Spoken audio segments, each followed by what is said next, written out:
À quoi est-ce Bon, qu'il ressemble ce vaisseau? il a des formes assez anguleuses. Ça ressemble presque à un vaisseau de guerre, mais c'en est pas un. C'est plus un vaisseau d'exploration. OK. Oui, il est assez anguleux. Il n'a pas les bords arrondis ou quoi que ce soit. C'est assez pointu sur tous les angles. Il est gris. C'est pas esthétiquement, il est pas magnifique, hein, mais bon, voilà, c'est plus l'objectif de l'efficacité que de l'esthétique qu'il a dans sa conception. Et D'accord. il descend là, il est en train d'atterrir devant moi dans la prairie là. Au niveau de sa taille? C'est un petit vaisseau, on va dire, parce que je dirais qu'il fait pas plus que 50 mètres de long. Autour de 30 mètres peut-être, quelque chose comme ça. Mmh. En longueur et puis en largeur encore un peu moins, on dirait peut-être 15-20 mètres de large. D'accord. Est-ce que tu peux rentrer à l'intérieur? Ouais, alors je m'approche, il y a une espèce de trappe qui, qui descend, je monte à l'intérieur, il y a de la lumière, beaucoup de lumière blanche. Euh, alors je vois des êtres humanoïdes à l'intérieur, avec une tête, une très grosse tête en fait par rapport au corps. C'est bizarre parce que c'est des cyclopes en fait. Ils ont qu'un seul œil et c'est un gros œil au milieu de la tête. La tête, elle a une forme un peu euh, une forme de figue à l'envers, ou de poire, mais non plus de figue à l'envers, ou de montgolfière un peu, la forme d'une montgolfière. Euh, et au milieu de la tête, il y a un gros œil. Euh, et l'œil s'ouvre pas de haut en bas comme le nôtre, il s'ouvre comme ça, de Mmh. droite, enfin horizontalement. C'est assez impressionnant parce que ça leur donne un regard un peu, comme si un peu on regardait le gros œil d'une baleine, mais si on avait la tête tournée à 90 degrés, quoi. Ça fait ça un peu comme effet. C'est assez Mmh. impressionnant. Ils sont nombreux ces êtres? Dans le vaisseau, là, j'en vois pas plus d'une dizaine, euh, 7-8, quoi, quelque chose comme ça.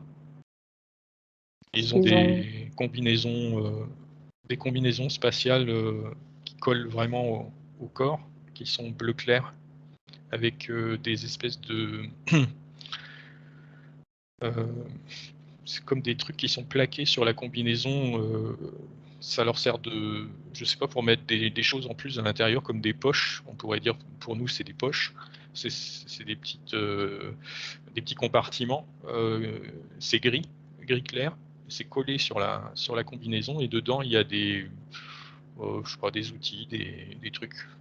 Ils en ont sur la poitrine et puis même sur les bras et sur les cuisses, même au niveau des chevilles aussi.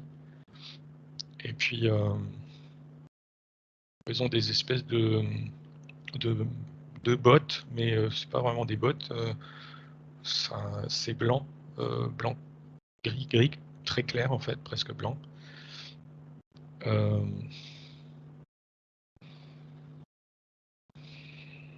Ils ont des armes.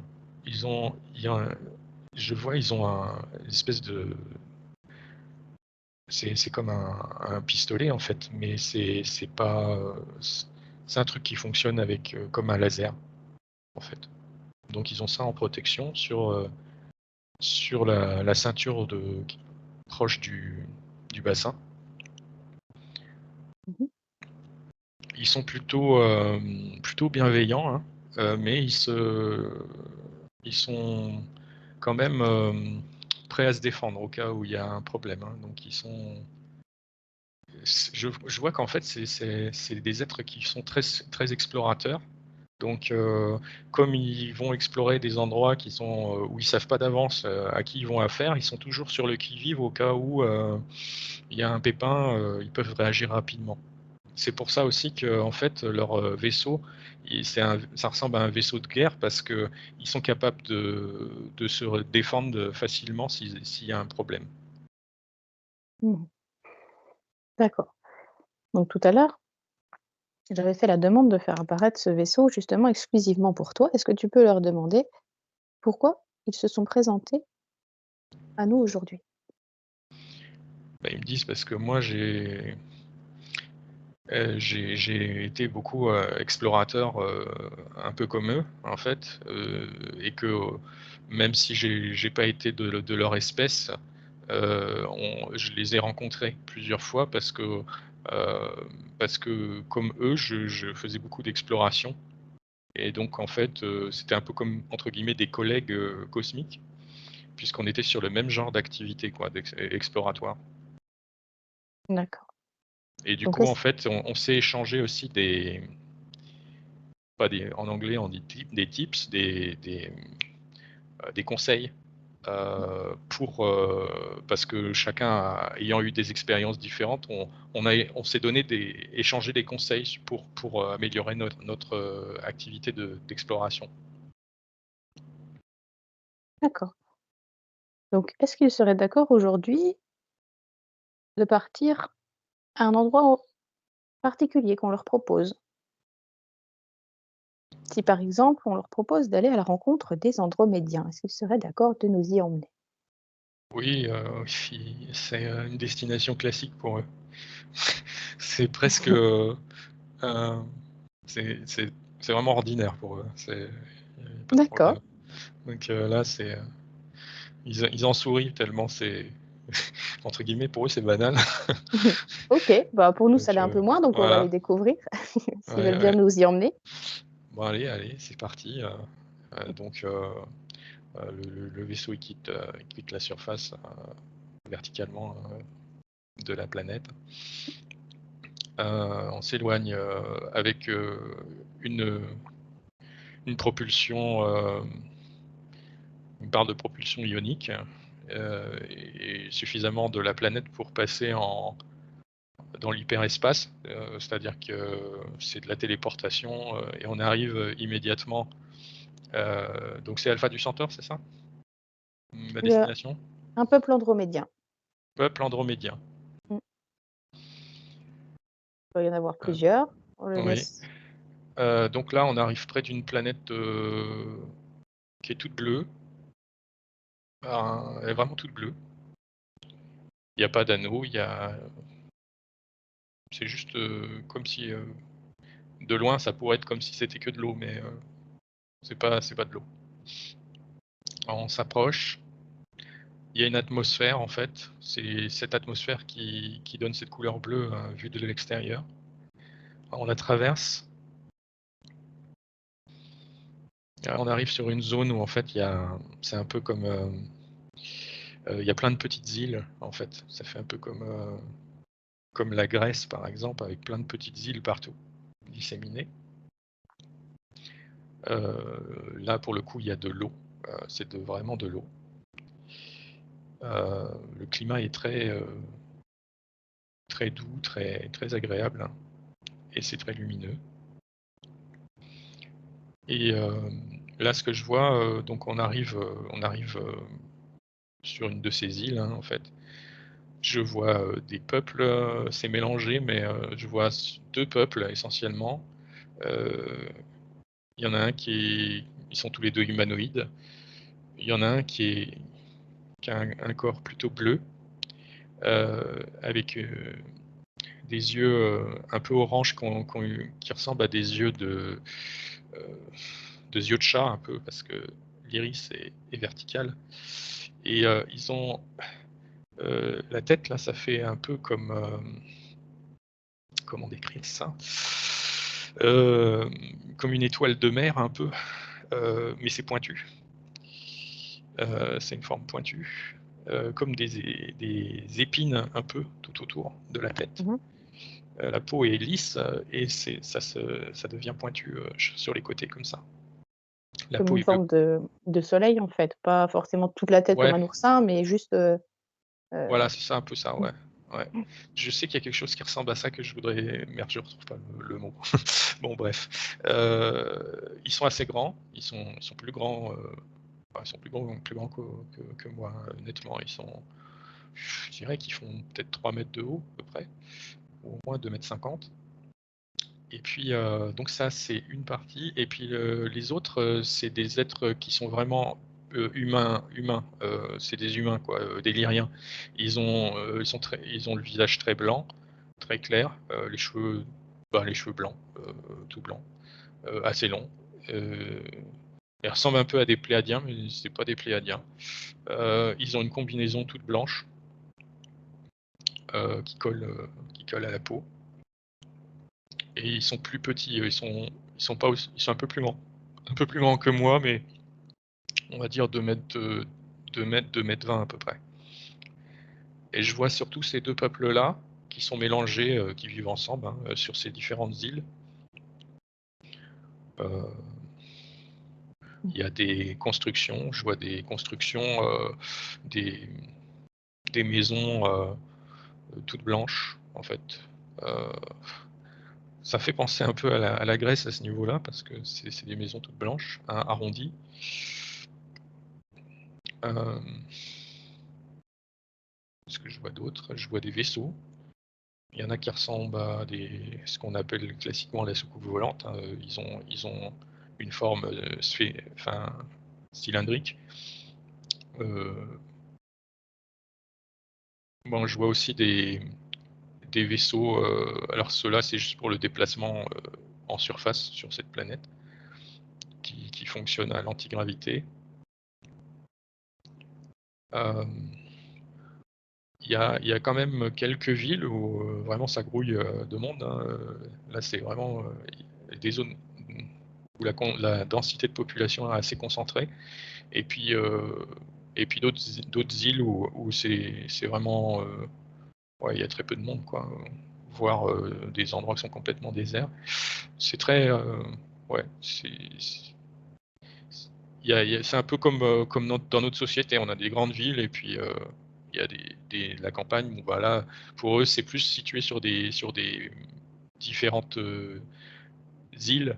Mais il y a des îles qui sont des îles-villes, en fait, et puis des îles qui sont des îles-campagnes, pour simplifier.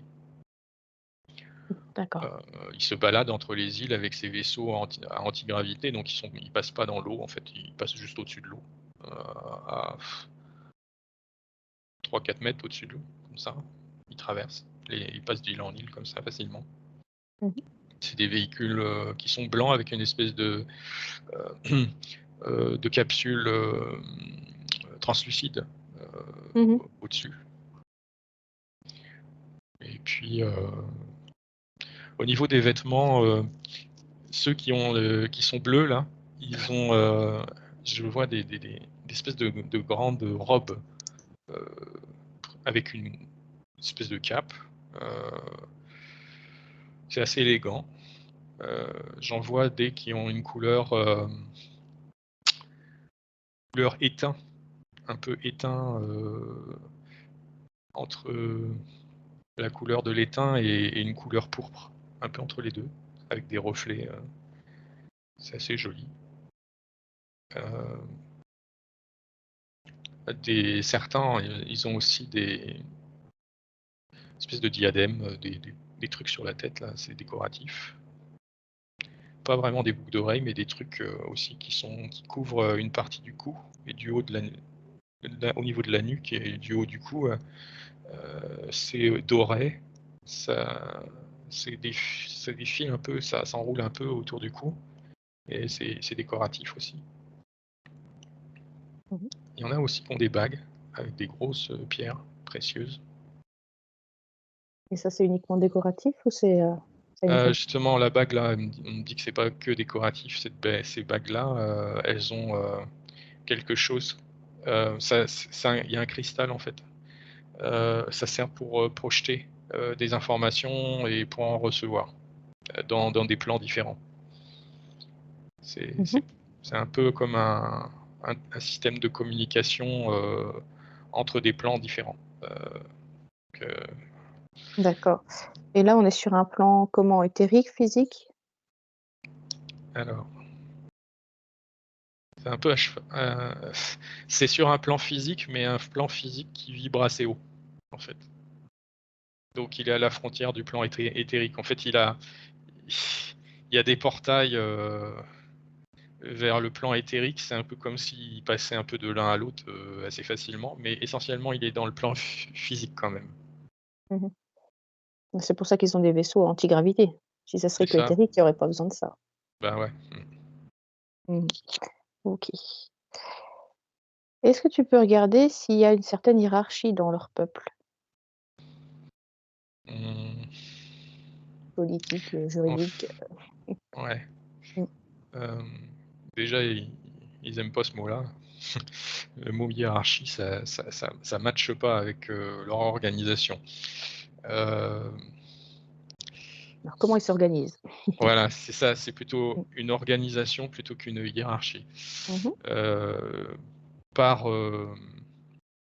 plus par domaine de compétences et plus, de façon, horizontale. Si on parle de hiérarchie, c'est une hiérarchie plus horizontale. C'est-à-dire que, ben, chacun est spécialisé sur ce qu'il fait de mieux et choisi pour ce qu'il fait de mieux et c'est une On répartition des tâches, mais il y en a pas une qui est considérée comme supérieure à une autre. Mmh mh. On parle du peuple bleu ou celui qui est blanc?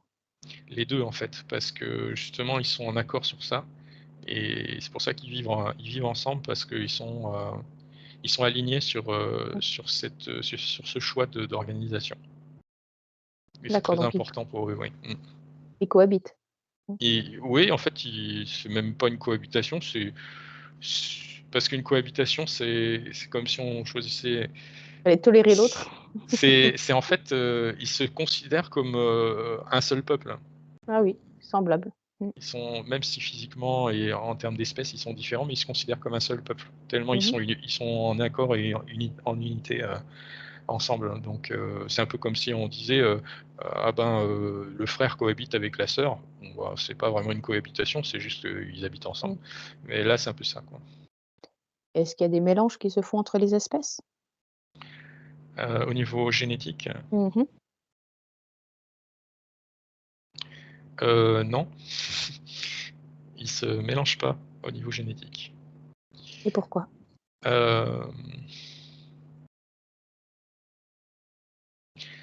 déjà parce qu'il y a une contre-indication, génétique à ça. C'est-à-dire qu'apparemment, ça donnerait quelque chose de pas très positif, comme résultat. C'est-à-dire positif, comment ça? Ben, c'est-à-dire, des êtres qui pourraient être, trop faibles, physiquement par exemple ou, qui pourraient, perdre des capacités, extrasensorielles, simplement parce qu'il y a un mélange qui est incompatible. Mmh mh. En fait, il y a des mélanges, génétiques qui sont compatibles, d'autres qui le sont pas et quand c'est pas compatible, en fait, ça a tendance à faire perdre des choses, des capacités plutôt que d'en gagner et là, c'est un peu le cas, en fait. Donc ils ont essayé, ils ont fait des tests, mais c'était pas ça donnait pas des résultats, positifs en termes d'évolution, si tu veux. Donc ben, ils ont laissé. Ils ont laissé, ils ont respecté cette incompatibilité, génétique. D'accord et ça, est-ce que les peuples le vivent bien? Est-ce qu'il y a possibilité des fois que, de l'amour se crée entre 2 êtres différents? Oui, alors il y a de l'amour qui peut se créer entre ces êtres, mais ils choisissent pas de mélanger leurs gènes. Ils réalisent cet amour, sans un mélange génétique. D'accord. Ça les dérange pas? Ils en souffrent pas? Non, parce que c'est complètement accepté et c'est complètement compris et c'est pas un problème. Ils l'expriment pas cet amour sous une forme, de mélange génétique. Mmh mh. D'accord, OK. Tout à l'heure, tu disais qu'il y avait de l'eau. Est-ce que tu peux regarder ce qu'il y a dans cette eau? Comment est-ce que c'est? Ah bah, dans cette eau, ce que je vois, c'est qu'il y a des microcristaux. Je sais pas si c'est naturel d'ailleurs. J'ai l'impression que c'est artificiel. C'est eux-mêmes qui ont injecté ça dans l'eau, hem, pour des raisons énergétiques. Hem, c'est pour, c'est pour faire monter le taux vibratoire de leur planète, en fait. Ces microcristaux, ils sont tous, connectés les uns aux autres par des formes pensées qui créent une espèce de grille cristalline et qui permet de maintenir la planète à un taux vibratoire, assez élevé. Hem Et du coup, en fait, ça protège en même temps, la planète. Parce que les êtres, qui vibrent bas, en fait, ils peuvent pas tellement, les atteindre parce qu'il y a trop d'écart vibratoire. Et donc en fait, ça a un rôle de protection aussi. Et ils ont D'accord. synthétisé ces microcristaux, ils les ont synthétisés et c'est comme s'ils les avaient pulvérisés dans l'eau à grande échelle. Heu et ça toute l'eau comprend ces microcristaux. Alors, ils ont aussi un parce que tu regardes s'ils la boivent, c'est tout. Heu, non, ils la boivent pas, ils la boivent pas. Donc en fait, c'est pas une pollution, hein, c'est une, ça dépend comment on définit pollution. Mais là, c'est une pollution positive, c'est-à-dire qu'ils ont créé ça de toutes pièces, pour faire monter le taux vibratoire de leur planète. Mmh. C'est de l'information qui circule dans l'eau. Il faut Oui, pas trop y toucher, quoi, en fait. c'est ça, puis ça maintient ce réseau, et toute la planète, dans des hautes vibrations, donc ça la protège aussi, ouais. Et c'est pas autorisé de la boire? Ou c'est néfaste pour eux de la boire? En fait, c'est pas vraiment néfaste de la boire, mais ils la boivent pas. Ils boivent une eau qui circule pas dans les dans la mer qui est autour d'eux, en fait. C'est une eau qui est purifiée et qui est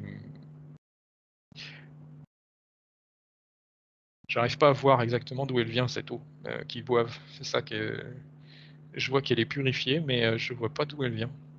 Elle était disponible avant? Enfin, dans un autre, environnement que la mer? Ah oui, en fait, je vois c'est des comme des réplicateurs, en fait. Ils utilisent des réplicateurs pour créer de l'eau. Donc en fait, ils la synthétisent l'eau. Celle qu'ils boivent, ils la synthétisent et quand ils l'évacuent, ils la détruisent. C'est enfin, c'est comme, alors ça, quand on utilise des réplicateurs, on peut ensuite, l'objet quand il est plus utile, au lieu de le jeter dans une poubelle, on le désintègre et ça sert d'énergie pour recréer à nouveau d'autres objets. Mais ils font ça avec, l'eau. Mais, avant qu'il soit consommé directement, il la purifie. Il y a un système de purification. Parce que la réplication, ça suffit pas pour la rendre, poreuse suffisamment, enfin, ils ont des critères, je sais pas comment expliquer. Il faut que ça soit à un certain niveau vibratoire, qu'il y ait, voilà, Mmh.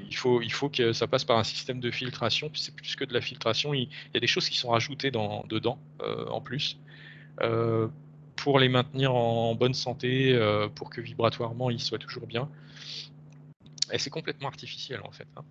D'accord, et est-ce qu'il y a un cycle de l'eau quand même pour la mer ou pas? Celle qui ne boit pas? ne boivent pas. Dans le sens, de formation de nuages et de choses comme ça? Mmh. Ou est-ce que la mer reste telle quelle, ça bouge pas et il y a pas de cycle de rivière, de courant, de choses comme ça? Alors je vois pas beaucoup, hein, je vois pas de nuages tellement. Je vois pas vraiment de rivière. C'est assez statique, mais je vois quand même qu'il y a des courants, une espèce de courant marin, mais c'est quand même plus statique que sur notre Terre, hein. En termes de flux, c'est plus Mmh. statique, ouais. Il y a Et des qu'est-ce mini nuages, mais ils sont vraiment tout petits, donc ça c'est pas ça qui va contribuer vraiment significativement à un cycle, de l'eau, hein. mmh et qu'est-ce qui crée les flux marins chez eux?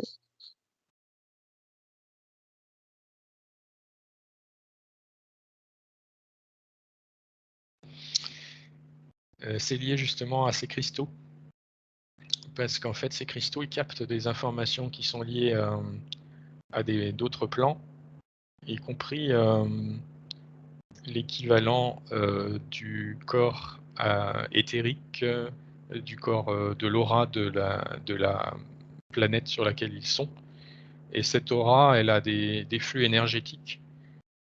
Ces flux-là, en fait, ils sont captés par les cristaux, et ça se matérialise dans l'eau par d'autres flux, au niveau physique. Mmh. C'est comme un D'accord. transfert de flux ou une traduction des flux, éthériques en flux physiques. Les flux de la planète. Ouais. Mmh. D'accord. OK. Est-ce que tu peux demander à ces 2 peuples s'ils ont un message à nous transmettre?